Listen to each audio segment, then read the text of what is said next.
MP ಅವರ ಹೆಸರನ್ನ ಆತ ಡೆತ್ ನೋಟ್ ಅಲ್ಲಿ ಬರೆದಿದ್ದಾರೆ, FIR ಆಗಿದೆ. ಏನು ಹೇಳ್ತೀರಿ ಸರ್? ಸರ್, ಬಾಬು ಅಂತ ಒಂದು ದಲಿತ ಸಮುದಾಯದ ಹುಡುಗ 12ನೇ ವಾರ್ಡ್ 21ರಲ್ಲಿ ಆತನು ಡ್ರೈವಿಂಗ್ ಅಲ್ಲಿ ಟೆಂಪರರಿ ಕೆಲಸದಲ್ಲಿ ಇರ್ತಾನೆ. ನಾಗೇಶ್ ಅನ್ನೋರ್ ಮುಖಾಂತರ 40 ಲಕ್ಷ ರೂಪಾಯಿ ಅವನು ಬರೆದಿರೋದು. ಸಂಸದರಿಗೆ ಫಸ್ಟ್ 25 ಲಕ್ಷ, ನಂತರ 15 ಲಕ್ಷ ನಾಗೇಶ್ ಅನ್ನೋರ್ ಮುಖಾಂತರ ಕೊಟ್ವಿ. ಆದ್ರೆ ಕಾಲಾನಂತರದಲ್ಲಿ ಅದು ಪರ್ಮನೆಂಟ್ ಜಾಬ್ ಆಗಲಿ. ಹಾಸ್ಪಿಟಾಲಿಟಿ ಕ್ಷೇತ್ರದಲ್ಲಿ ಜಾಗತಿಕ ವೃತ್ತಿಯ ಕನಸು ಇದೆಯಾ? ಜಾಗತಿಕ ಅಧ್ಯಯನ ಉದ್ಯೋಗ ಅವಕಾಶಗಳೊಂದಿಗೆ ಭಾರತದ ನಂಬರ್ 1 IIHM ನಲ್ಲಿ ಓದಿ ಪ್ರವೇಶ ಆರಂಭವಾಗಿದೆ. ಈಗಲೇ ಸೇರಿ.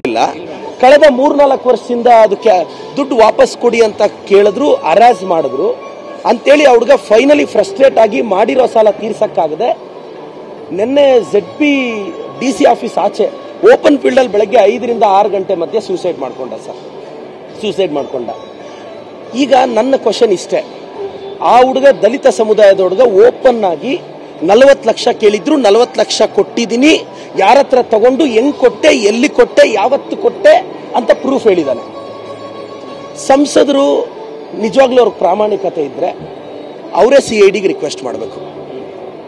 ಈಗ ಈ ಆರೋಪ ಮಾಡ್ತಿರೋದು ನಾವಲ್ಲ.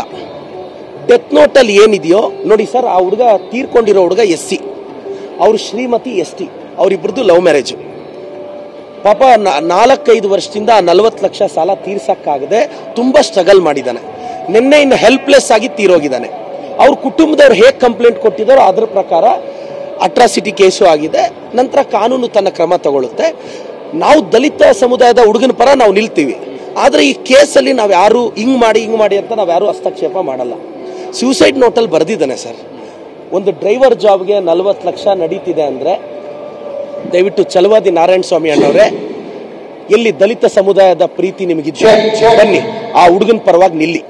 ನಾನು ರಿಕ್ವೆಸ್ಟ್ ರಾಜೀನಾಮೆ ಕೊಡ್ಬೇಕಂತೀರಾ? ನೈತಿಕ ಹೊಣೆ ಹೊತ್ತು ಸರ್, ಅವ್ರಿಗೆ ನೈತಿಕತೆ ಇದ್ರೆ ರಾಜೀನಾಮೆ ಕೊಡ್ಲಿ, ಇಲ್ಲ ಅವರಲ್ಲಿ ಪ್ರಾಮಾಣಿಕತೆ ಇದ್ರೆ ಅವ್ರದ್ದೇ ಕೇಂದ್ರ ಸರ್ಕಾರ ಅಲ್ಲ, CIDಗೋ CBIಗೋ ಕೊಡಕ್ಕೆ ಸರ್. ಈಗ ಇಬ್ಬರತ್ರ ಡೀಲ್ ಮಾಡಿದ್ರೆ ಮುಖ ಎಲ್ಲ ಪರಿಚಯ ಇರುತ್ತೆ.